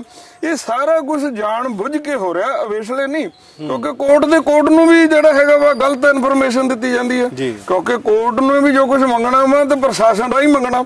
ਸੋ ਪ੍ਰਸ਼ਾਸਨ ਆਪਣੀ ਜਿਹੜੀ ਹੈਗੀ ਆ ਤੇ ਸਾਡੇ ਰਾਜਨੀਤਿਕ ਲੋਕਾਂ ਦੀ ਖੱਲ ਬਚਾਉਣ ਵਾਸਤੇ ਉਹ ਝੂਠੀਆਂ ਰਿਪੋਰਟਾਂ ਜਿਹੜੀਆਂ ਕੋਰਟ ਵਿੱਚ ਪੇਸ਼ ਕਰਦਾ, ਉਹ ਝੂਠੀਆਂ ਰਿਪੋਰਟਾਂ ਦੇ ਆਧਾਰ ਦੇ ਉੱਤੇ ਕਹਿ ਦਿੰਦੇ ਜੀ ਹੁਣ ਠੀਕ ਹੋ ਚੱਲਿਆ। ਤੇ ਜਦੋਂ ਮਸਲਾ ਉੱਥੇ ਖੜੇ, ਇਹ ਗੱਲਾਂ ਜਿਹੜੀਆਂ ਕੋਰਟ ਵੀ ਪਤਾ, ਅਸੀਂ ਜਿਹੜਾ ਉੱਥੇ ਜਾ ਕੇ ਦੱਸੋਗੇ ਵੀ ਇੱਥੇ ਕੁਝ ਨਹੀਂ ਆ, ਜਿਹੜੀਆਂ ਰਿਪੋਰਟਾਂ ਇਹਨਾਂ ਦੇ ਵਿੱਚ ਕੁਝ ਨਹੀਂ। ਪ੍ਰਸ਼ਾਸਨ ਕਿਵੇਂ ਕੰਮ ਕਰਦਾ ਇਹਦੀ ਇੱਕ ਨਿੱਕੀ ਜਿਹੀ ਉਦਾਹਰਣ ਹੈ ਜੀ, ਕਿ ਥਰਮਲ ਪਲਾਂਟ ਰਾਜਪੁਰੇ ਖੁੱਲਿਆ ਜੀ, ਤੇ ਹੁਣ ਉਹਦੀ ਜਿਹੜੀ ਰਾਖ ਹੈ ਉਹ ਅਸਰ ਪਾ ਰਹੀ ਹੈ ਉੱਥੋਂ ਦੀ ਫਸਲਾਂ ਤੇ ਜੀ। ਲਗਾਤਾਰ ਰਾਖ ਦੇ ਵਿੱਚ ਫਸਲ ਖਰਾਬ ਹੁੰਦੀ ਹੈ ਜੀ, ਤੇ ਆਲੇ ਦੁਆਲੇ ਦੇ ਪਿੰਡਾਂ ਵਿੱਚ ਸਾਲਾਨਾ ਉਹ 6 ਕਰੋੜ ਤੋਂ ਉੱਪਰ ਦਾ ਬਜਟ ਖਰਚ ਕਰ ਰਹੇ ਨੇ ਜੀ ਜੀ। ਤੇ ਉਹਦੇ ਵਿੱਚ ਜੇ ਕੋਈ ਕੁੜੀ ਹੋਵੇ ਉਹਨੂੰ 21,000 ਰੁਪਇਆ, ਜੇ ਕੋਈ ਬਿਮਾਰ ਹੋਵੇ ਫਟ ਐਂਬੂਲੈਂਸ, ਯਾਨੀ ਕਿ ਉਹ ਸਾਰੀਆਂ ਫੈਸਿਲਿਟੀਜ਼ ਦੇ ਕੇ ਸਿਰਫ ਇਹ ਮਨਸ਼ਾ ਆ ਕਿ ਉਹਨਾਂ ਨੂੰ ਆਪਣੇ ਕਲਾਵੇ ਦੇ ਵਿੱਚ ਰੱਖਿਆ ਜਾਵੇ, ਲੋਕ ਰੌਲਾ ਨਾ ਪਾਉਣ। ਇੱਕ ਉਦਾਹਰਨ ਸਾਡੇ ਕੋਲ ਆਉਂਦੀ ਹੈ ਐਨੀ ਬਰੋਕੋਵਿਚ ਦੀ, ਜਿਨਨੇ ਅਮਰੀਕਾ ਦੇ ਅੰਦਰ ਉਹ ਸਾਰੇ ਲੋਕਾਂ ਦਾ ਕੇਸ ਅੱਗੇ ਫਾਰਵਰਡ ਕੀਤਾ, ਤੇ ਉਹਨੇ ਦੱਸਿਆ ਕਿ ਇੱਕ ਕੰਪਨੀ ਕਿਵੇਂ ਲਗਾਤਾਰ ਆਪਣੇ ਰਸਾਇਣ ਧਰਤੀ 'ਚ ਡੰਪ ਕਰਦੀ ਗਈ, ਜਿਹਦੇ ਕਰਕੇ ਕੈਂਸਰ ਵਧਿਆ ਜੀ। ਪਰ ਇੱਥੇ ਇਹ ਪੋਜੀਸ਼ਨ ਹੈ। ਥੋੜਾ ਜਿਹਾ ਸਾਡੇ ਦਰਸ਼ਕਾਂ ਨੂੰ ਉਦਾਹਰਨ ਦੇ ਨਾਲ ਦੱਸੋਗੇ ਕਿ ਜੇ ਤੁਸੀਂ ਇਹਨਾਂ ਦਿਨਾਂ ਦੇ ਅੰਦਰ ਪੰਜਾਬ ਦੇ ਵਿੱਚ ਕਿਹੜੇ ਅਲਾਰਮਿੰਗ ਪੋਜੀਸ਼ਨ ਹੈਗੀਆਂ ਨੇ ਜੀ ਮਾਲਵੇ ਤੱਕ, ਤੇ ਉਹ ਕਿਹੜੀਆਂ ਉਦਾਹਰਨਾਂ ਨੇ ਜਿਨ੍ਹਾਂ ਦੇ ਲਈ ਸਾਨੂੰ ਜਾਗਰੂਕ ਹੋਣਾ ਪਏਗਾ। ਮੈਨੂੰ ਲੱਗਦਾ ਕਿ ਚੰਡੀਗੜ੍ਹ ਦੇ ਅੰਦਰ ਬੈਠੇ ਹੋਏ ਲੋਕ ਉਸ ਬਾਰੇ ਨਹੀਂ ਜਾਣਦੇ। ਉਹਦਾ ਕਾਰਨ ਮੈਂ ਤਾਂ ਕਹਿਣਾ ਕਿਉਂਕਿ ਕੱਲ ਮੈਂ ਇੱਕ ਮਾਤਾ ਨੂੰ ਪੁੱਛਿਆ ਕਦੀ ਚੰਡੀਗੜ੍ਹ ਗਏ ਹੋ ਜੀ, ਤੇ ਉਹਦਾ ਜਵਾਬ ਸੀ ਕਿ ਚੰਡੀਗੜ੍ਹ ਕਿਹੜਾ ਮੈਨੂੰ ਪਤਾ ਹੀ ਨਹੀਂ ਹੈ, ਪਤਾ ਹੀ ਨਹੀਂ ਵੀ ਕਿੱਥੇ, ਉਹ ਨਹੀਂ ਗਏ ਕਦੀ। ਤੇ ਉਹਨਾਂ ਦੀ ਸਮੱਸਿਆ ਸਭ ਤੋਂ ਵੱਡੀ ਇਹ ਸੀ ਕਿ ਸਾਡੇ ਦਰਿਆਈ ਇਲਾਕੇ ਦੇ ਵਿੱਚ ਜਿਹੜਾ ਕਣਕ ਝੋਨਾ ਆ ਉਹਨੂੰ ਖਰਾਬ ਚੂਹੇ ਕਰਦੇ ਨੇ। ਜੀ ਜੀ, ਚੂਹਿਆਂ ਨੇ ਸਾਡੀ ਮਿੱਟੀ ਖਰਾਬ ਕੀਤੀ ਹੈ, ਉਹਦਾ ਇੰਨੀ ਕਿ ਸਮੱਸਿਆ ਸੀ। ਜੀ ਜੀ, ਤੇ ਚੰਡੀਗੜ੍ਹ ਉਹਦੇ ਲਈ ਇੱਕ ਤਰ੍ਹਾਂ ਦੀ ਨਵੀਂ ਸ਼ੈ ਸੀ। ਜੀ ਜੀ, ਪਰ ਸਾਡੀਆਂ ਪਾਲਿਸੀਆਂ ਚੰਡੀਗੜ੍ਹ ਤੈਅ ਕਰ ਰਿਹਾ। ਜੀ ਜੀ, ਥੋੜਾ ਜਿਹਾ ਉਦਾਹਰਨ ਨਾਲ ਦੱਸੋ ਕਿ ਇਸ ਵਕਤ ਪੰਜਾਬ ਦੀ ਪੋਜੀਸ਼ਨ ਕੀ ਹੈ ਜੇ ਜ਼ਿਲ੍ਹੇ ਦਰ ਜ਼ਿਲ੍ਹੇ ਗੱਲ ਕਰੀਏ। ਜਿਹੜਾ ਪ੍ਰਸ਼ਾਸਨ ਆ ਇਹ ਥੱਲੜੇ ਲੈਵਲ ਤੇ ਸਾਰੇ ਨੂੰ ਪਤਾ ਵੀ ਕੀ ਹੋ ਰਿਹਾ ਕੀ ਨਹੀਂ ਹੋ ਰਿਹਾ, ਪਰ ਜਿਹੜਾ ਉੱਪਰ ਲੈਵਲ ਤੇ ਆ ਉਹ ਤਾਂ ਉੱਪਰੋਂ ਆਰਡਰ ਦਿੰਦੇ ਆ, ਨਾ ਕਿ ਥੱਲੇ ਵਾਲਿਆਂ ਦੀਆਂ ਸਲਾਹਾਂ ਨੂੰ ਉਹ ਉੱਪਰ ਮੰਨਦੇ ਕੋ ਜੂਨੀਅਰ ਆ ਜੀ, ਜੋ ਥੱਲੇ ਆ ਉਹਨਾਂ ਨੂੰ ਤੇ ਕਹਿੰਦੇ ਤੁਸੀਂ ਰਿਪੋਰਟ ਇਹੋ ਜਿਹੀ ਭੇਜੋ, ਉਹ ਬਣਾ ਦਿੰਦੇ ਆ। ਸੋ ਜੇ ਜੋ ਧਰਤੀ ਦੇ ਉੱਤੇ ਆਮ ਲੋਕਾਂ ਦੇ ਨਾਲ ਹੋ ਰਿਹਾ, ਬਹੁਤਿਆਂ ਨੂੰ ਤਾਂ ਇਹ ਵੀ ਨਹੀਂ ਪਤਾ ਵੀ ਇਹ ਗੰਦੇ ਪਾਣੀ ਜਿਹੜੇ ਹੈਗੇ ਆ ਗਲਤ ਪੈ ਰਹੇ ਆ, ਇਹ ਪਾ ਨਹੀਂ ਸਕਦੇ, ਇਹਨਾਂ ਦੇ ਉੱਤੇ ਕ੍ਰਿਮੀਨਲ ਕੇਸ ਦਰਜ ਹੋ ਸਕਦਾ, ਚਾਹੇ ਉਹ ਇੰਡਸਟਰੀ ਪਾਉਂਦੀ ਹੈ ਚਾਹੇ ਮਿਊਨਿਸਪਲ ਕਾਰਪੋਰੇਸ਼ਨ ਦੇ ਵਿੱਚ। ਇਹ ਜਿਹੜੀ ਪੋਲਿਊਸ਼ਨ ਕੰਟਰੋਲ ਬੋਰਡ ਰੋਜ਼ਾਨਾ ਇੱਕ ਨਵਾਂ ਕੇਸ ਜਿਹੜਾ ਹੈਗਾ ਉਹ ਦਰਜ ਕਰ ਸਕਦਾ। ਉਹਦਾ ਕਾਰਨ ਇਹ ਹੈ ਕਿ ਜਦੋਂ ਕੋਈ ਘਟਨਾ ਵਾਪਰ ਜਾਂਦੀ ਹੈ, ਚਾਹੇ ਉਹ 302 ਦਾ ਪਰਚਾ ਹੁੰਦਾ ਤੇ 307 ਦਾ, ਉਹ ਘਟਨਾ ਵਾਪਰ ਚੁੱਕੀ ਹੁੰਦੀ ਹੈ ਜੀ, ਉਹਦੀ ਸੁਣਵਾਈ ਸਬੂਤਾਂ ਦੇ ਆਧਾਰ ਦੇ ਉੱਤੇ ਹੋਣੀ ਹੁੰਦੀ ਮਗਰੋਂ। ਪਰ ਜਿਹੜਾ ਪਾਣੀ ਕੱਲ ਵੀ ਪੈ ਰਿਹਾ ਸੀ ਅੱਜ ਵੀ ਪੈ ਰਿਹਾ, ਉਹ ਤਾਂ ਰੈਗੂਲਰ ਅਪਰਾਧ ਹੋ ਰਿਹਾ, ਜਿੰਨਾ ਚਿਰ ਨਹੀਂ ਰੁਕਦਾ ਇੱਕ ਨਵਾਂ ਕੇਸ ਹੋ ਸਕਦਾ। ਪਰ ਅਫਸੋਸ ਉਹ ਕਰੇ ਕੌਣ, ਤੇ ਕਰਨਾ ਕਿਹਦੇ ਤੇ? ਉਹਨਾਂ ਲੋਕਾਂ ਤੇ ਜਿਨ੍ਹਾਂ ਦਾ ਸਰਕਾਰ ਦੇ ਵਿੱਚ ਹੱਥ ਆ। ਜੇ ਮਿਊਨਿਸਪਲ ਕਮੇਟੀ ਆ, ਲੋਕਲ ਬਾਡੀ ਆ, ਤੇ ਉਹਦਾ ਮੇਅਰ ਆਉਂਦਾ, ਅਸੀਂ ਕਰਵਾਏ ਵੀ ਕੁਝ ਪਰਚੇ ਦਰਜ, ਪਰ ਉਹ ਫਿਰ ਸਾਰੇ ਜਿਹੜੇ ਹੌਲੀ ਹੌਲੀ ਉਹ ਵਾਪਸ ਲੈ ਲੈ। ਅਸੀਂ ਪਰਚੇ ਕਾਫੀ ਮੇਅਰਾਂ ਦੇ ਉੱਤੇ ਕਰਵਾਏ, ਉਹ ਜਿਹੜੇ ਹੈਗੇ ਕੋਈ ਵੀ ਕੇਸ ਜਿਹੜਾ ਹੈਗਾ ਇਹਨਾਂ ਨੇ ਅੱਗੇ ਨਹੀਂ ਜਾਣ ਦਿੱਤਾ। 32-35 ਕੇਸ ਅਸੀਂ ਕਰਵਾਏ ਸੀ, ਹੁਣ ਜਿਹੜੇ ਹੈਗੇ 5-7 ਕੇਸ ਜਿਹੜੇ ਹੈਗੇ ਆ ਉਹ ਚੱਲਦੇ ਆ, ਹਜੇ ਤੱਕ ਸਜ਼ਾ ਕਿਸੇ ਨੂੰ ਨਹੀਂ ਹੋਈ। ਸੋ ਜਦੋਂ ਜਿਹੜੀ ਲਾਗੂ ਕਰਾਉਣ ਵਾਲੀ 1974 ਦੇ ਐਕਟ ਨੂੰ ਸੰਸਥਾ pollution control board, state pollution control board, centre pollution control board, ਤੇ ਦੋਨੋਂ ਹੀ ਬੋਰਡ ਜਿਹੜੇ ਹੈਗੇ ਚਿੱਟੇ ਹਾਥੀ ਜਿਹੜੇ ਹੈਗੇ ਇਸ ਵੇਲੇ, ਬਿਲਕੁਲ, ਕਿਉਂਕਿ ਇਹਨਾਂ ਦੀ ਨਿਗਰਾਨੀ ਦੇ ਵਿੱਚ ਇਹ ਜ਼ਹਿਰਾਂ ਪੈ ਰਹੀਆਂ। ਇੱਕ ਹੁੰਦਾ ਨਾ ਵੀ ਉਹ ਕੰਮ ਹੋ ਗਿਆ, ਉਹਨਾਂ ਨੂੰ ਪਤਾ ਨਹੀਂ ਸੀ ਕਦੋਂ ਹੋ ਗਿਆ ਕਿੱਦਾਂ ਹੋ ਗਿਆ, ਇਹ ਤਾਂ ਹੁਣ ਨਿਗਰਾਨੀ 'ਚ ਪੈ ਰਹੀਆਂ। ਤੇ ਜ਼ਿੰਮੇਵਾਰ ਵੀ ਆ, ਸਜ਼ਾਵਾਂ ਦੇ ਵੀ ਹੱਕਦਾਰ ਆ, ਪਰ ਸਜ਼ਾਵਾਂ ਦੇਵੇ ਕੌਣ ਉਹਨਾਂ ਨੂੰ? ਲੋਕ ਤਾਂ ਮਰ ਰਹੇ ਆ, ਪਰ ਇਹਦੇ ਵਾਸਤੇ ਸਾਨੂੰ ਲੋਕਾਂ ਨੂੰ ਉੱਠਣਾ ਪਊਗਾ। ਜੇ ਕਾਲਾ ਸਿੰਘਾਂ ਡਰੇਨ ਨੂੰ ਬੰਨ ਲਾਇਆ ਤੇ ਉੱਥੇ 50 MLD ਟ੍ਰੀਟਮੈਂਟ ਪਲਾਂਟ ਲੱਗ ਗਿਆ, ਜੇ ਲਗਾਤਾਰ ਉਹਦੀ ਸੁਣਵਾਈ ਕਰ ਰਹੇ ਆ ਤੇ ਹੁਣ ਉੱਥੇ ਇੱਕ ਟ੍ਰੀਟਮੈਂਟ ਪਲਾਂਟ ਹੋਰ ਲੱਗ ਰਿਹਾ। ਸੋ ਉਹਦੇ ਵਿੱਚ ਜਿਹੜੀ ਲੈਦਰ ਕੰਪਲੈਕਸ ਦੀ ਗੱਲ ਕਰਦੇ ਆ, ਲੈਦਰ ਕੰਪਲੈਕਸ ਦਾ ਪਾਣੀ ਬਿਲਕੁਲ ਟ੍ਰੀਟਡ ਆ ਰਿਹਾ, ਅਨਟ੍ਰੀਟਡ ਬੰਦ ਹੋ ਗਿਆ, ਕਿਉਂਕਿ ਬਹੁਤ ਵੱਡਾ ਪ੍ਰੈਸ਼ਰ ਲਗਾਤਾਰ ਅਸੀਂ ਜ਼ੋਨ ਤੇ ਲੱਗੇ ਹੋਏ ਆ, ਉਹ ਬੰਦ ਹੋ ਗਿਆ। ਹਜੇ ਉਹਦੇ ਵਿੱਚ ਪਾਣੀ ਜਿਹੜੀਆਂ ਡੈਰੀਆਂ ਉਹਨਾਂ ਦਾ ਪਾਣੀ ਆ ਰਿਹਾ, ਥੋੜਾ ਬਹੁਤਾ ਹੋਰ ਵੀ ਆ ਰਿਹਾ, ਪਰ ਜੇ ਮੇਨ ਪਾਣੀ ਉਹਦੇ ਵਿੱਚ ਅਨਟ੍ਰੀਟਡ ਡੈਰੀਆਂ ਦਾ। ਹੁਣ ਇਹ ਇਧਰਲੇ ਬੰਨੇ ਨਹੀਂ, ਜਿਹੜੀ ਪਰਲੇ ਬੰਨੇ ਦੀ ਆ ਰਿਹਾ ਪਾਣੀ, ਜਮਸ਼ੇਦ ਡਰੇਨ ਰਹੀ, ਉਹਦੇ ਵਿੱਚ ਪਤਾ ਨਹੀਂ ਕਿੰਨਾ ਕੁ ਪਾਣੀ ਆ ਰਿਹਾ। ਫਿਰ ਪਰੇ ਆਪਣੇ ਫਗਵਾੜੇ ਵੱਲੋਂ ਵੀ ਉਹ ਵੀ ਕਹਿੰਦੇ ਵੀ ਸਾਡਾ ਸਾਰਾ ਕੁਝ ਟ੍ਰੀਟਮੈਂਟ ਪਲਾਂਟ ਲੱਗਾ, ਪਰ ਪਾਣੀ ਫੇਰ ਆ ਰਿਹਾ। ਉਹਨੂੰ ਚੈੱਕ ਕਰੋ ਕਹਣੇ ਕਿ ਲੋਕ ਜਾ ਕੇ ਪਿੰਡ ਦੇ ਜਾ ਕੇ ਚੈੱਕ ਕਰਿਆ ਕਰਨ। ਲੋੜ ਹੈ ਕਿ ਇਹ ਵੀ ਇੱਕ ਵੇਖਦੇ ਆ ਕਿ ਸਾਰੀਆਂ ਫੈਕਟਰੀਆਂ ਦਰਿਆਵਾਂ ਜਾਂ ਨਦੀਆਂ ਦੇ ਕੰਢੇ ਕਿਉਂ ਨੇ? ਇਹੀ ਤਾਂ ਕਾਰਨ ਆ ਕਿ ਜਦੋਂ ਤੋਂ ਸ਼ੁਰੂ ਹੋਇਆ ਕਿ ਇਹਨਾਂ ਨੇ ਕੁਝ ਵੀ ਨਹੀਂ ਕਿਸੇ ਨੂੰ, ਨਾ ਨਿਯਮ ਕਿਸੇ ਨੂੰ ਲਾਗੂ ਕਰਨ ਦੀ, ਨਾ ਕੁਝ ਵੀ, ਸਗੋਂ ਇਹ ਜਿਹੜੇ ਪੋਲਿਊਸ਼ਨ ਕੰਟਰੋਲ ਬੋਰਡ ਆ ਇਹਦੇ ਅਧਿਕਾਰੀ ਹੈਗੇ, ਪੈਸੇ ਲੈ ਕੇ ਉਹਨਾਂ ਨੂੰ ਕਹਿੰਦੇ ਕਰੋ ਤੁਸੀਂ, ਸਾਨੂੰ ਮਹੀਨਾ ਦਿਓ, ਉਹਦੇ ਹਿਸਾਬ ਦੇ ਨਾਲ ਇਹ ਲੱਗੀਆਂ ਹੋਈਆਂ ਚੱਲਦੀਆਂ ਹੋਈਆਂ। ਕਿਉਂਕਿ ਇੰਡਸਟਰੀ ਇਸ ਕਰਕੇ ਵੀ ਪਾਣੀ ਅਸੀਂ ਡਰੇਨ 'ਚ ਸਿੱਟਾਂਗੇ ਇਸ ਕਰਕੇ ਜਾਂਦੀ ਹੈ, ਉਹਨੂੰ ਮਨਜ਼ੂਰੀ ਕੌਣ ਦਿੰਦਾ? ਉਹ ਵੀ ਜਿਹੜੀ ਹੈਗੀ ਹੈ ਪੋਲਿਊਸ਼ਨ ਕੰਟਰੋਲ ਬੋਰਡ ਦਿੰਦਾ, ਸੈਂਟਰ ਪੋਲਿਊਸ਼ਨ ਕੰਟਰੋਲ ਬੋਰਡ ਦਿੰਦਾ। ਜੇ ਉਹਨਾਂ ਨੇ ਮਨਜ਼ੂਰੀ ਦਿੰਦੇ ਆ ਕੰਢੇ ਤੇ ਤਾਂ ਹੀ ਪਾਉਂਦੇ ਆ, ਉਹ ਕੰਢੇ ਤੇ ਤਾਂ ਲਾਉਂਦੇ ਆ ਵੀ ਉਹਦੇ ਵਾਸਤੇ ਕੋਈ ਦੂਰੋਂ ਲਿਆਉਣਾ ਹੋਵੇ ਪਾਣੀ, ਕੋਈ ਪਾਈਪਲਾਈਨ ਪਾਉਣੀ ਪਊਗੀ, ਤੇ ਹਰ ਜਿਹੜੀ ਹੈਗੀ ਡਰੇਨ ਉਹ ਸਿੱਧਾ ਉਹਦੇ ਵਿੱਚ ਚੋਰੀ ਸੋਪੇ ਛੱਡ ਦਾਂਗੇ। ਦੇਖੋ ਬਾਬਾ ਜੀ, ਇਸ ਦੇ ਵਿੱਚ ਦਿੱਕਤ ਇਹ ਹੈ ਕਿ ਜਿਵੇਂ ਤੁਸੀਂ ਐਡਾ ਤਗੜਾ ਸੀਚੇਵਾਲ ਮਾਡਲ ਬਣਾਇਆ, ਲੋਕ ਬਹੁਤ ਸਾਰੀ ਉਦਾਹਰਨ ਦੇ ਨਾਲ ਹੋਰ ਆਪਣੇ ਪਿੰਡਾਂ ਦੇ ਵਿੱਚ ਉਸੇ ਤਰ੍ਹਾਂ ਦੇ ਪਿੰਡ ਬਣਾ ਰਹੇ ਨੇ ਜੀ ਜੀ, ਤੁਸੀਂ ਤੇ ਬਹੁਤ ਸਾਰੀਆਂ ਸੰਗਤਾਂ ਨੇ ਮਿਲ ਕੇ ਇੱਕ ਅਜਿਹੀ ਸਾਡੇ ਕੋਲ ਉਦਾਹਰਨ ਰੱਖ ਦਿੱਤੀ ਕਿ ਅੱਜ ਆਪਾਂ ਸਵੇਰੇ ਸਵੇਰੇ ਇੱਥੇ ਇੰਟਰਵਿਊ ਕਰ ਰਹੇ ਹਾਂ, ਕਿੰਨਾ ਸੋਹਣੀ ਆਬੋ ਹਵਾ ਆ, ਕਿੰਨੇ ਦਰਖਤ ਨੇ, ਪਰ ਇੱਕ ਦਿਨ ਦੇ ਵਿੱਚ ਤੇ ਬਣੇ ਨਹੀਂ, ਇਹਨੂੰ ਤੇ 2 3 2.5 ਦਾ ਹਾਕੇ ਲੱਗ ਗਏ। 2000 ਤੋਂ ਹਿੰਮਤ ਤਾਂ ਕਰਨੀ ਪਏਗੀ। ਪਰ ਮੈਂ ਇਹ ਵੀ ਨੋਟ ਕੀਤਾ ਆ ਵੀ ਤੁਹਾਡੀ ਹਿੰਮਤ ਇਸ ਕਰਕੇ ਵੀ ਫੇਲ ਹੋ ਜਾਂਦੀ ਕਿਉਂਕਿ ਦੂਸਰੇ ਬੰਦੇ ਉਸ ਤਰ੍ਹਾਂ ਕੰਮ ਨਹੀਂ ਕਰ ਰਹੇ। ਜਿਵੇਂ ਚਿੱਟੀ ਵੇਈ ਦਾ ਅਸਰ ਤੁਹਾਡੇ ਪਿੰਡ ਸੀਚੇਵਾਲ ਤੱਕ ਪਹੁੰਚਿਆ ਹੋਇਆ। ਜਿਹੜੀ ਮੈਂ ਹੀ ਰਿਪੋਰਟ ਕੀਤੀ ਸੀ ਕਿ 2018 ਤੋਂ 2020 ਦੇ ਵਿੱਚ ਇਕੱਲੇ ਕੈਂਸਰ ਨਾਲ ਸੀਚੇਵਾਲ ਦੇ ਵਿੱਚ ਵੀ 30 ਤੋਂ ਵੱਧ ਬੰਦੇ ਮਰ ਚੁੱਕੇ। ਤੇ ਇਸ ਦੇ ਵਿੱਚ ਫਿਰ ਇੱਕ ਸੀਚੇਵਾਲ ਮਾਡਲ ਵਿਚਾਰਾ ਕੀ ਕਰੇਗਾ? ਨਹੀਂ, ਉਹ ਮਾਡਲ ਤੇ ਹੈ ਕਿ ਅਸੀਂ ਆਪਣਾ ਕਿ ਤੁਸੀਂ ਆਪਣੇ ਪਿੰਡ ਸਰਕਾਰ ਨੂੰ ਦਿੱਤਾ ਵੀ ਤੁਸੀਂ ਹਰ ਪਿੰਡ ਨੂੰ ਇਦਾਂ ਦਾ ਬਣਾ ਸਕਦੇ। ਬਿਲਕੁਲ। ਹੁਣ ਉਹ ਤਾਂ ਸਰਕਾਰ ਨੇ ਕਰਨੀ ਹੈ ਨਾ ਡਿਊਟੀ, ਜਿਹੜੀ ਹੈਗੀ ਆ ਪੰਚਾਇਤ ਮਹਿਕਮੇ ਨੇ ਕਰਨੀ ਹੈ, ਜਿਹੜੀ ਹੈਗੀ ਆ ਵੀ ਅਸੀਂ ਉਹਨਾਂ ਨੂੰ ਸੀਚੇਵਾਲ ਮਾਡਲ ਨੂੰ ਅਪਣਾਈਏ ਤੇ ਉਹਨੂੰ ਖੇਤੀ ਨੂੰ ਲਾਈਏ। ਉਹ ਪਾਣੀ ਜਿਹੜਾ ਹੈਗਾ ਪਿੰਡਾਂ ਦਾ ਨਹੀਂ ਆ ਰਿਹਾ, ਉਹ ਪਾਣੀ ਸ਼ਹਿਰਾਂ ਦਾ ਆ ਰਿਹਾ, ਚਾਹੇ ਉਹ ਜਲੰਧਰ ਆ ਰਿਹਾ, ਚਾਹੇ ਉਹ ਫਗਵਾੜਾ ਆ ਰਿਹਾ, ਚਾਹੇ ਉਹ ਆਪਣੀ ਨਕੋਦਰ ਆ ਰਹੀ ਹੈ। ਚਿੱਟੀ ਵੇਈ 'ਚ ਇਹੀ ਪਾਣੀ ਪੈ ਰਿਹਾ ਕਿਉਂਕਿ ਜੇ ਸ਼ਹਿਰਾਂ ਦਾ ਪਾਣੀ ਨਹੀਂ ਰੁਕਦਾ, ਪਾਣੀ ਤੇ ਜ਼ਿਆਦਾ ਸਭ ਤੋਂ ਜ਼ਿਆਦਾ ਸ਼ਹਿਰਾਂ ਦਾ, ਪਿੰਡਾਂ ਦਾ ਪਾਣੀ ਤੇ ਇੰਨਾ ਕੁ ਹੁੰਦਾ ਕਿ ਛੱਪੜ 'ਚ ਖੜਾ ਰਹੂਗਾ, ਉਹ ਬਦਬੂ, ਮੱਖੀਆਂ ਜਾਂ ਜਿਹੜਾ ਹੈਗਾ ਮੱਛਰ ਬਿਮਾਰੀਆਂ ਨੂੰ ਜਨਮ ਦਿੰਦਾ। ਪਰ ਉਹਨੂੰ ਤਾਂ ਪਿੰਡ ਵਾਲੇ ਕਰ ਲੈਣਗੇ, ਪੰਚਾਇਤਾਂ ਨੇ ਬਹੁਤ ਕਰ ਰਿਹਾ, NRI ਵੀਰ ਬੜਾ ਸਹਿਯੋਗ ਕਰ ਰਿਹਾ, 200 ਤੋਂ ਵੱਧ ਪਿੰਡਾਂ 'ਚ ਤਾਂ ਅਸੀਂ ਸੀਵਰੇਜ ਪਾ ਚੁੱਕੇ ਆ।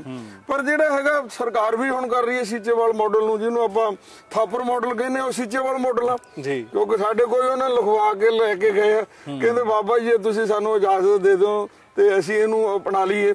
ਸੋ ਅਸੀਂ ਕਿਹਾ ਵੀ ਜੇਕਰ ਪਿੰਡ ਸਾਫ਼ ਸੁਥਰੇ ਹੋਣੇ ਚਾਹੀਦੇ, ਸਾਨੂੰ ਇਹੋ ਜਿਹੀ ਈਗੋ ਨਹੀਂ ਕਿ ਤੁਸੀਂ ਇਹਨੂੰ ਕਰਕੇ ਜੇ ਸਰਕਾਰ ਥਾਪਰ ਦੇ ਨਾਂ ਤੇ ਕਰਨਾ ਚਾਹੁੰਦੀ ਹੈ ਤੇ ਕਰ ਲਵੇ, ਪਰ ਰਹਿਣਾ ਤਾਂ ਸੀਚੇਵਾਲ ਮਾਡਲ ਹੀ ਆ ਕਿਉਂਕਿ ਥਾਪਰ ਦੀ ਤੇ ਕੋਈ ਖੋਜ ਨਹੀਂ। ਇਹ ਵੀ ਦੇਖ ਰਿਹਾ, ਦੇਖੋ ਇਹ ਮੈਨੂੰ ਲੱਗਦਾ ਡਾਕਟਰ ਅਬਦੁਲ ਕਲਾਮ ਨੇ ਇਹ ਬੂਟਾ ਲਾਇਆ ਸੀ ਜੀ 17 ਅਗਸਤ 2006 ਨੂੰ ਇੱਥੇ ਸਪੈਸ਼ਲ ਪਹਿਲੀ ਵਾਰੀ ਜਿਹੜਾ ਹੈਗਾ ਉਹ ਆਏ ਸੀ ਤੇ ਫਿਰ ਦੂਸਰੀ ਵਾਰੀ 2008 ਵਿੱਚ ਵੀ ਆਏ ਸੀ ਦੁਬਾਰਾ।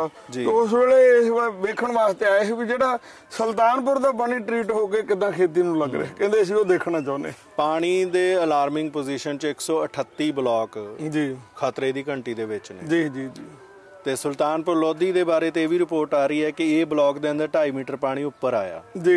ਸੇਮ ਘਟੀ ਜਦੋਂ ਨਦੀ ਦਾ ਵਹਾਅ ਸ਼ੁਰੂ ਹੋਇਆ ਤੇ ਹੋਰ ਵੀ ਬਹੁਤ ਸਾਰੀਆਂ ਚੀਜ਼ਾਂ ਆਪਾਂ ਦੇਖਦੇ ਹਾਂ ਕਿ ਅੱਜ ਤੋਂ ਜੇ 2.5 ਦਹਾਕੇ ਪਹਿਲਾਂ 2 ਦਹਾਕੇ ਪਹਿਲਾਂ ਇੱਥੇ ਇਸ ਤਰ੍ਹਾਂ ਦਾ ਕੁਝ ਨਹੀਂ ਸੀ।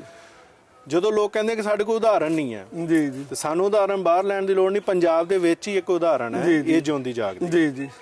ਇਸ ਦੇ ਬਾਰੇ ਦੱਸੋ ਕਿ ਇਹ ਕਾਰਜ ਕਿਵੇਂ ਤੁਸੀਂ ਪੋਸੀਬਲ ਕੀਤਾ, ਕਿਵੇਂ ਸੰਗਤਾਂ ਦਾ ਸਹਿਯੋਗ ਸੀ ਅਤੇ ਇਹਦੇ ਤੋਂ ਲੋਕ ਇਸ ਵਕਤ ਸੇਧ ਕਿਵੇਂ ਲੈ ਸਕਦੇ ਜੋ ਆਪਣੇ ਪਿੰਡਾਂ ਤੱਕ? ਇਹਦਾ ਜਿਹੜੀ ਹੈਗੀ ਇੱਕ ਚੈਲੰਜ ਸਾਡੇ ਵਾਸਤੇ ਹੋਇਆ ਕਿਉਂਕਿ ਮੈਂ ਤਾਂ ਕਹਿ ਰਿਹਾ ਇੱਕ ਬੋਰਡ ਇਸ਼ਤਿਹਾਰ ਸਰਕਾਰ ਦਾ, ਸਰਕਾਰੀ ਇਸ਼ਤਿਹਾਰ ਦੇ ਪ੍ਰੋਪੇਗੈਂਡਾ 'ਚ ਇਹ ਵੀ ਆਉਂਦਾ ਆ ਕਿ ਅਸੀਂ ਪੰਜਾਬ ਦੇ 12,000 ਪਿੰਡਾਂ 'ਚ ਇੰਨੇ ਦਰਖਤ ਲਗਾਏ। ਕੈਪਟਨ ਅਮਰਿੰਦਰ ਸਿੰਘ ਦੇ ਬੋਰਡ ਆਪਾਂ ਥਾਂ ਨਜ਼ਰ ਆਉਂਦੇ ਆ, ਪਰ ਜਦੋਂ ਮੈਂ 10 ਪਿੰਡ ਘੁੰਮਦਾ ਤੇ ਮੈਨੂੰ 10 ਪਿੰਡਾਂ 'ਚ ਇੱਕ ਪਿੰਡ ਵੀ ਐਵੇਂ ਦਾ ਨਜ਼ਰ ਨਹੀਂ ਆਉਂਦਾ ਜਿੱਥੇ ਉਹ ਦਰਖਤ ਵੱਧ ਫੁੱਲ ਗਏ ਹੋਣ। ਨਹੀਂ ਲਾਏ ਆ, ਉਹ ਨਾਲ ਦੀ ਨਾਲ ਜਿਹੜੇ ਹੈਗੇ ਪਸ਼ੂ ਖਾ ਗਏ ਆ, ਅਵਾਰਾ ਪਸ਼ੂ ਖਾ ਗਏ ਆ, ਗੁਜਰਾਂ ਦੀਆਂ ਮੱਝਾਂ ਖਾ ਗਈਆਂ, ਲੱਗੇ ਜ਼ਰੂਰ ਆ, ਲਾਏ ਵੀ ਹੋਣਗੇ, ਸਾਡੀ ਨਰਸਰੀ ਚੋਂ ਲਿਆ ਕੇ ਬਹੁਤ ਲਾਏ ਬੂਟੇ, ਪਰ ਉਹਨਾਂ ਦੀ ਕੇਅਰ ਕੌਣ ਕਰੇ? ਉਹ ਕੋਈ ਨਹੀਂ ਕਰਦਾ। ਸੁਣ, ਇਹ ਜਿਹੜੀ ਚਿੱਟੀ ਕਾਲੀ ਵੇਈ ਹੈ, ਇਹ ਤਾਂ ਜਲੰਧਰ ਦੇ ਵਿੱਚ ਇੱਕ ਫੰਕਸ਼ਨ ਹੋਇਆ ਸੀ ਧਰਤ ਸਾਬੀ ਵੱਲੋਂ, ਉਹਦੇ ਵਿੱਚ ਇੱਕ ਚੈਲੰਜ ਸੀ ਵੀ ਜੇ ਅਸੀਂ ਪਵਿੱਤਰ ਵੇਈ ਸਾਫ਼ ਨਾ ਕੀਤੀ ਸਾਨੂੰ ਆਉਣ ਵਾਲੀਆਂ ਪੀੜ੍ਹੀਆਂ ਸਾਨੂੰ ਲਾਹਨਤਾਂ ਪਾਉਣਗੀਆਂ, ਵੱਡੇ ਕਹਿਣਗੇ ਵੀ ਇਹ ਸਾਡਾ ਵਿਰਸਾ ਗੱਲ ਹੈ। ਅਸੀਂ ਉੱਥੇ ਹੀ ਬੈਠੇ ਸੀ, ਅਸੀਂ ਕਿਹਾ ਵੀ ਚਲੋ ਜੇ ਇਹ ਅੱਜ ਅਸੀਂ ਸਾਨੂੰ ਦੱਸ ਰਹੇ ਵੀ ਆਉਣ ਵਾਲੀਆਂ ਪੀੜ੍ਹੀਆਂ ਲਾਹਨਤਾਂ ਪਾਉਣ ਲਈ, ਫਿਰ ਆਪਾਂ ਇੱਥੇ ਇਹ ਸੁਣਨ ਵਾਸਤੇ ਬੈਠੇ ਆ ਵੀ ਚਲੋ ਸੁਲਤਾਨਪੁਰ ਚੱਲੀਏ ਤੇ ਆਪਾਂ ਵੇਈ ਸਾਫ਼ ਕਰੀਏ। ਅਸੀਂ ਤਾਂ ਉਸ ਵੇਲੇ ਲੱਗ ਪਏ। ਉਸ ਵੇਲੇ ਕੋਈ ਇਸ ਬੰਨੇ ਕੁਛ ਨਹੀਂ ਸੀਗਾ, ਕਿਤੇ ਕੋਈ ਬਹਿਣ ਨੂੰ ਜਗ੍ਹਾ ਨਹੀਂ ਸੀ, ਇੱਥੇ ਟੈਂਟ ਲਾ ਕੇ ਅਸੀਂ ਬੈਠੇ।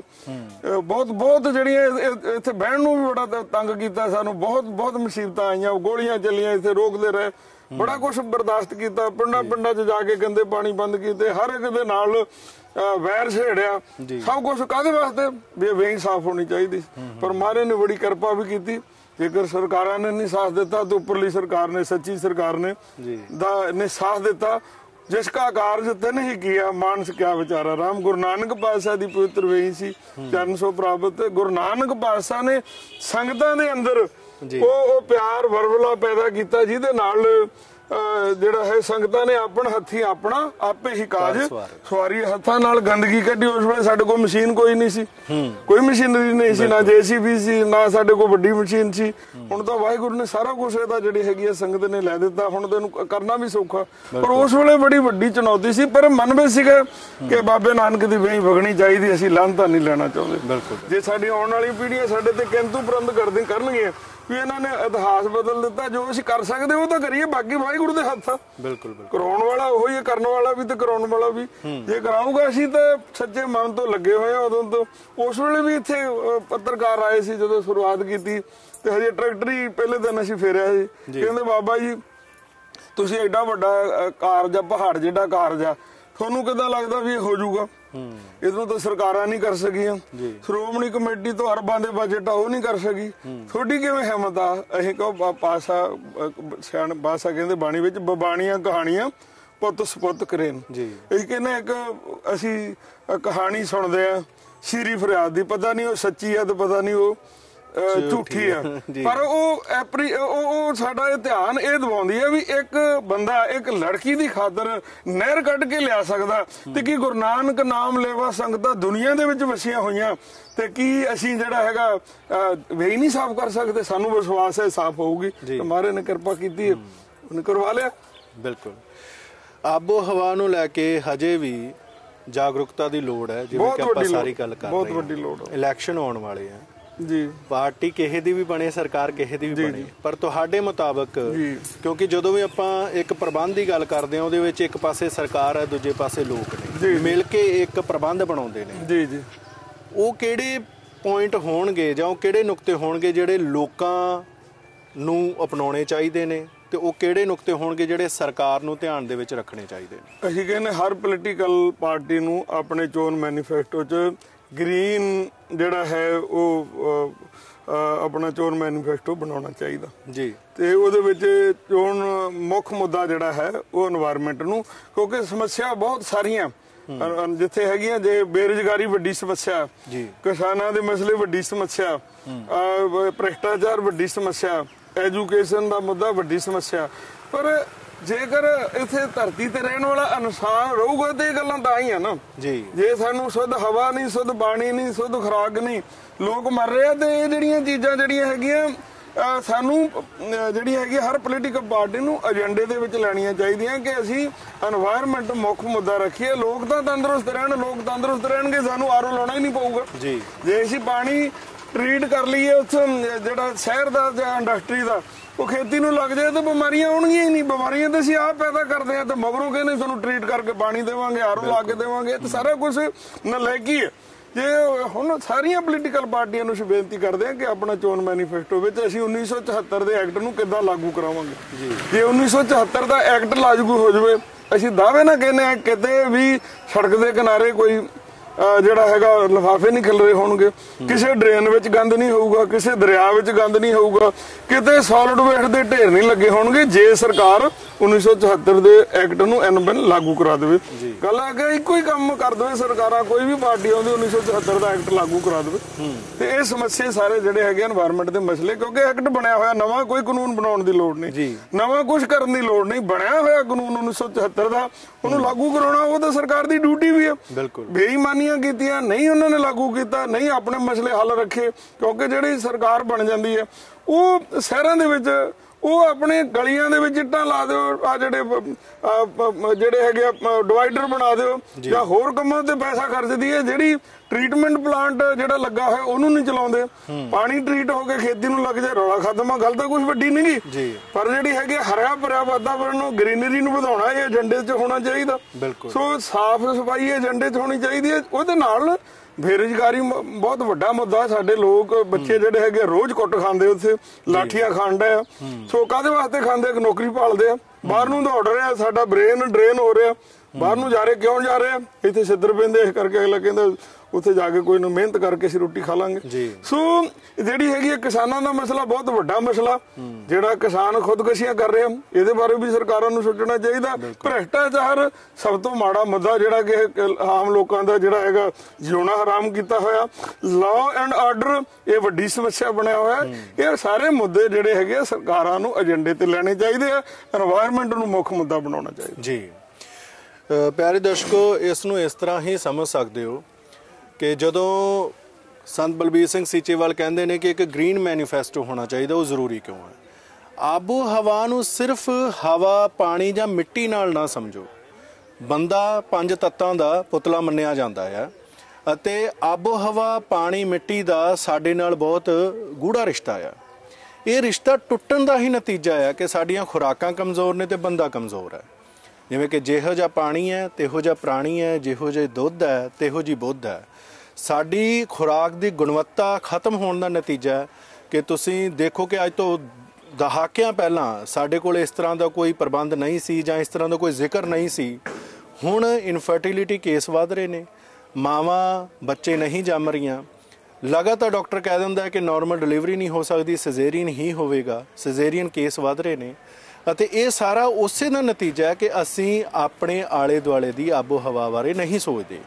ਇਸ ਦੇ ਬਾਰੇ ਜਿੰਨੀ ਜ਼ਿੰਮੇਵਾਰੀ ਸਰਕਾਰ ਦੀ, ਉਨੀ ਜ਼ਿੰਮੇਵਾਰੀ ਸਾਡੀ ਵੀ ਹੈ। ਸਰਕਾਰ ਦੀ ਇਹ ਬੌਧਿਕ ਬੇਈਮਾਨੀ ਕਹਿ ਸਕਦੇ ਹਾਂ ਕਿ ਜਦੋਂ ਲਗਾਤਾਰ ਪੁਰਾਣੇ ਕਾਨੂੰਨ 1974 ਦੇ ਐਕਟ ਨੂੰ ਲਾਗੂ ਨਹੀਂ ਕਰ ਰਹੀ, ਬਹੁਤ ਸਾਰੀਆਂ ਸ਼ਿਕਾਇਤਾਂ ਦਾ ਨਿਪਟਾਰਾ ਨਹੀਂ ਕਰ ਰਹੀ, ਉਸ ਦੇ ਬਾਵਜੂਦ ਬਾਅਦ ਦੇ ਵਿੱਚ ਵੀ ਦਰਿਆਵਾਂ ਦੇ ਕੰਢੇ ਲਗਾਤਾਰ ਸਨਅਤ ਦੀ ਉਸਾਰੀ ਕਰ ਰਹੀ ਹੈ। ਇਸ ਵਾਰ ਦੇ ਇਲੈਕਸ਼ਨ ਦੇ ਅੰਦਰ ਇਹਨਾਂ ਗੱਲਾਂ ਨੂੰ ਧਿਆਨ ਦੇ ਵਿੱਚ ਰੱਖਦੇ ਹੋਏ ਜੇ ਤੁਸੀਂ ਕਿਸੇ ਸਰਕਾਰ ਤੋਂ ਪ੍ਰਭਾਵਿਤ ਹੁੰਦੇ ਹੋ ਤਾਂ ਫਿਰ ਕੋਈ ਫਰਕ ਨਹੀਂ ਪੈਂਦਾ ਕਿ ਉਹ ਕਿੰਨੀ ਇਸ਼ਤਿਹਾਰਬਾਜ਼ੀ ਕਰ ਰਹੀ ਹੈ। ਮੈਨੂੰ ਲੱਗਦਾ ਕਿ ਸਰਕਾਰਾਂ ਨੂੰ ਇਹ ਸਵਾਲ ਹੋਣੇ ਚਾਹੀਦੇ ਨੇ। ਅੱਜ ਦੇ ਸਾਡੀ ਇਸ ਖਾਸ ਮੁਲਾਕਾਤ ਦੇ ਅੰਦਰ ਸੰਤ ਬਲਬੀਰ ਸਿੰਘ ਸੀਚੇਵਾਲ ਜੀ ਸਨ। ਬਹੁਤ ਬਹੁਤ ਸ਼ੁਕਰੀਆ ਤੁਹਾਡਾ ਸਾਡੇ ਦਰਸ਼ਕਾਂ ਨਾਲ ਗੱਲਬਾਤ ਕਰਨ। ਬਹੁਤ ਬਹੁਤ ਤੁਹਾਡਾ ਕਾਲੋ ਸਾਹਿਬ ਤੇ ਤੁਹਾਡੇ ਸਾਰੇ ਚੈਨਲ ਨੂੰ ਦੇਖਣ ਵਾਲਿਆਂ ਨੂੰ ਸਾਰਿਆਂ ਨੂੰ ਪਿਆਰ ਭਰੀ ਸਤਿ ਸ੍ਰੀ ਅਕਾਲ। ਤੇ ਅਸੀਂ ਸਾਰੇ ਰਲ ਕੇ এনवायरमेंट ਦਾ ਗ੍ਰੀਨ ਮੁੱਦਾ ਉਠਾਈਏ ਤੇ ਸਾਰੀ ਦੁਨੀਆ ਨੂੰ ਗ੍ਰੀਨ ਬਣਾਈਏ। ਜ਼ਰੂਰ।